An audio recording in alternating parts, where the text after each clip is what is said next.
Bienvenidas y bienvenidos. En esta cápsula vamos a explorar los conceptos asociados a las dos versiones, en el fondo, del teorema de codificación de Shannon.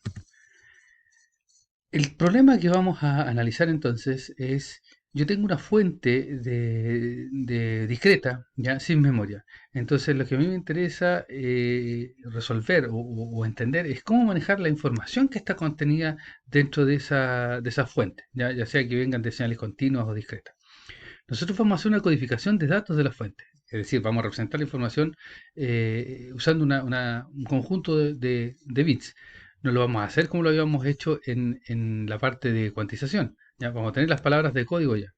Pero vamos a ver, porque vimos algunos bemoles en la parte de cuantización, vamos a ver entonces de que las probabilidades asociadas a los distintos símbolos juegan un rol aquí. ¿Ya? Y una vez que la consideramos, entonces vamos a ver que el código que nosotros podemos generar, ¿ya? Como hemos pensado en algún momento en el código Gray, en la parte de, mm, de cuantización, puede ser muchísimo más eficiente en términos del número de palabras que nosotros vamos a generar y del número de bits que nosotros vamos a utilizar. ¿Ya? Una vez solucionado este problema de generar el código, ahora sí vamos a medir qué tan eficiente es, que era lo que estaba hablando de eso. Y para eso entonces vamos a introducir el concepto del largo promedio de las palabras del código, vamos a hablar del largo y del largo promedio, y vamos a hablar de la eficiencia del código, que no va a ser nada más que la entropía de la fuente dividido por el largo promedio.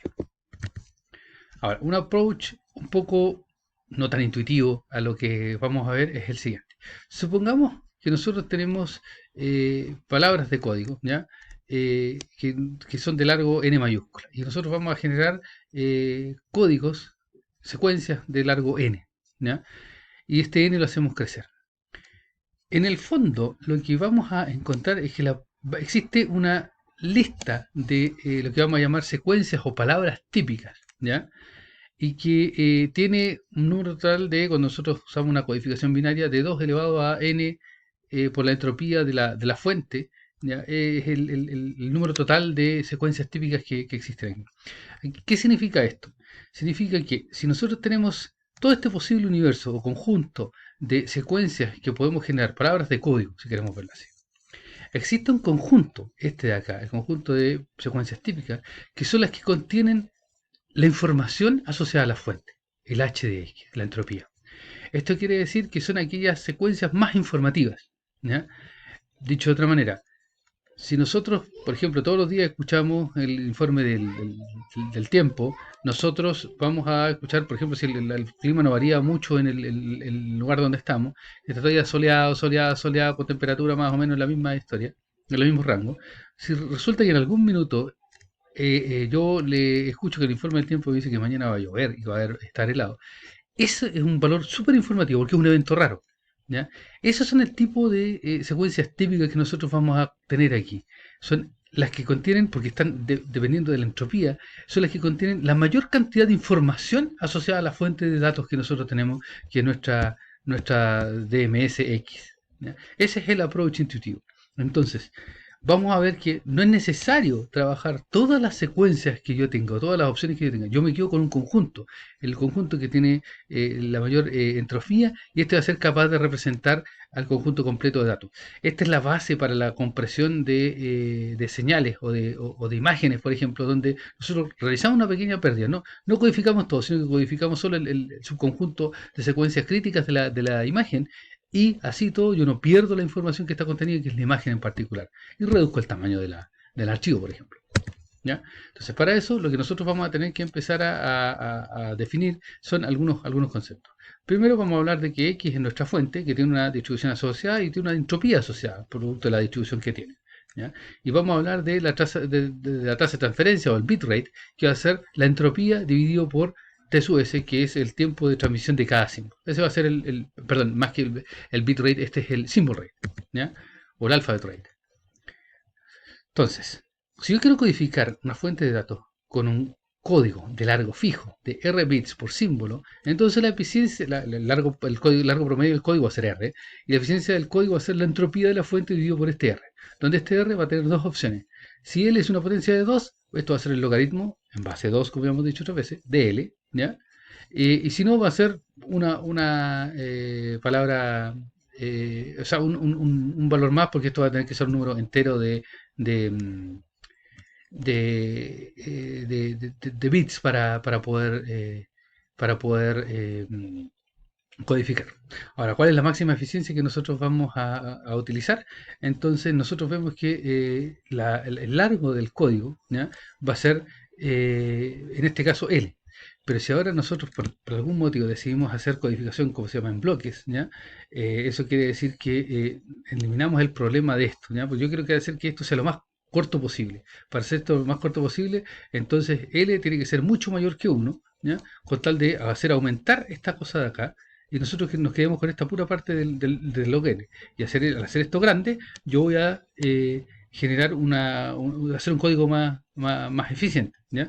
Porque, perdón, hacer esto más chico, esto hacerlo va a ser un código mucho más eficiente, porque esto me va a dar un valor mucho más grande. Si nosotros codificamos en bloques, ¿ya? En bloques de J símbolos a la vez, y esto con J menor que L, entonces nosotros vamos a utilizar L elevado a J símbolos distintos, y la eficiencia del código va a cambiar porque ahora R va a ser J, el largo fijo, que es el largo promedio, va a ser J log L, ya, o si no, la parte entera de J log L más 1 para el caso de que L no sea una potencia 2. Entonces ahí tenemos una forma de codificar. Tenemos dos formas de codificar en el fondo. Una que es con palabras de código de largo fijo, que es el caso que habíamos visto básicamente en cuantización, o codificar en bloques, ¿ya? Tomar de tantos símbolos y esos codificar. Vamos a hablar de lo que es la razón de código. La razón de código es el largo promedio dividido por el tamaño del bloque de código, ¿ya? Y esta razón de código nosotros la podemos calcular. Ahora, si nosotros cuando hacemos esta codificación, nosotros podemos hacer una codificación del tipo sin ruido, ¿ya? Esto quiere decir que nosotros no vamos a tener distorsión, va a haber un mapeo único, no vamos a tener compresión, si lo queremos mirar desde ese punto de vista. Podemos hacer codificación con ruido. Eso quiere decir que hacemos un mapeo de varios símbolos, los mapeamos a un único código. Entonces después al tratar de decodificar vamos a poder obtener un pequeño error, pero vamos a poder justificar nuestra codificación con una compresión, ¿ya? Ahora, todo esto se traduce en que nosotros estamos pensando en que los símbolos en la fuente son todos igualmente probables, ¿ya? Eh, y ahí tenemos un pero, ¿ya? Y por otro lado, el otro pero que tenemos es que si nosotros decidimos mejorar la razón de código, cambiando el número o sea, la forma de mapear tres símbolos distintos, por ejemplo, en uno solo, entonces nosotros vamos a introducir distorsión. Y esa distorsión, que es la que introduce, por ejemplo, un cuantizador, nos va a rebotar en que va a haber una probabilidad de error asociada en la decodificación de los datos, ¿ya? Entonces, todo este juego, ¿cómo lo balanceamos? La primera forma del teorema de codificación de fuentes de Shannon dice que si tenemos una fuente X con entropía H de X, ¿ya? Se nos asegura de que existe uno o más códigos de alfabeto binario de n bits por símbolo, ¿ya? Que pueden ser codificados en bloques de J símbolos, para los cuales nosotros podemos hacer la probabilidad de error tan chica como queramos si nosotros hacemos que la razón de código, ¿ya?, sea mayor o igual que la entropía de la información, de la información contenida en la fuente.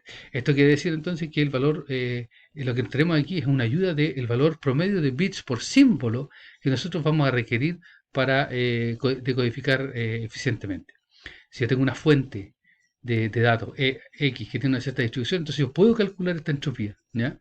Entonces con esta entropía yo sé que el código va a tener que ser mayor o igual, la eficiencia del código y el largo del código va a tener que ser mayor o igual a la razón de código que tenemos aquí, ¿ya? Aquí está el número de bits por símbolo y aquí está el número de bloques por símbolo. Entonces tiene que cumplirse esta relación para nosotros poder obtener una probabilidad de error cero, ¿ya? Tan chica como queramos. Si ahora yo quiero codificar una fuente utilizando un código de largo variable, entonces esto lo puedo hacer, ¿ya? Pero tengo que cumplir algún par de condiciones extra. Primero, si la fuente, para la fuente, las palabras, ¿ya? Del alfabeto tienen probabilidades distintas, no es una probabilidad uniforme, entonces esto se asemeja al caso de la cuantización uniforme en la codificación de fuente, y nosotros vamos a utilizar lo que se llama la codificación entrópica. Y la forma simple de ver esto es la siguiente. Si yo tengo símbolos que son más probables o mucho más probables que otros, entonces me van a aparecer muchas más veces en los mensajes que yo quiero enviar. Por lo tanto, si yo quiero acortar el largo del código, voy a tener que usar la menor cantidad de bits posible para representar aquellos símbolos que sean más probables. ¿Ya? Un ejemplo de esto es el código Morse que hace eso. Pero también, cuando yo considero restricciones adicionales como la decodificación instantánea y la decodificación única, tengo que imponer un par de cosas, ¿ya? Entonces, mi objetivo de diseño va a ser construir un algoritmo de codificación que sea unívoco, de largo variable y óptimo en el sentido del promedio de bits por símbolo, por letra, que se define ahora como el largo de la palabra de código asociada y la probabilidad que tiene el símbolo que yo quiero codificar. Vamos a tener entonces dos restricciones de diseño, la condición de prefijo y la desigualdad de Kraft. La forma intuitiva de ver esto es la siguiente. Si yo asigno un código, una palabra de código de largo L, ¿ya? Entonces yo lo que quiero para hacer decodificación unívoca es que si yo, por ejemplo, le asigno una palabra de código de largo 1 a un símbolo, por ejemplo, le asigno la palabra de código 0, entonces para otro símbolo no puede, el código que tengo que asignar no puede partir con un 0, porque si parte con un 0, yo voy a poder generar fusión con el símbolo que había generado. A eso es lo que apuntan la condición de prefijo. La desigualdad de Kraft me da una condición necesaria y suficiente para que exista ese código, ¿ya? Entonces, si nosotros metemos todo esto, todas estas condiciones acá, entonces obtenemos la segunda versión, que es la versión general del teorema de codificación de fuentes de Shannon, que dice que si X es una DMS, que tiene entropía H de X, y por lo tanto una cierta PMF, y tiene L símbolos en su distribución, es posible construir un código de largo promedio R barra que satisface la condición de prefijo, ¿ya? Es decir, que se representa en unívoco y cumple con que el largo promedio, de nuevo, está entre la entropía y el valor de entropía y la entropía más 1, porque estamos codificando utilizando un número entero de bits.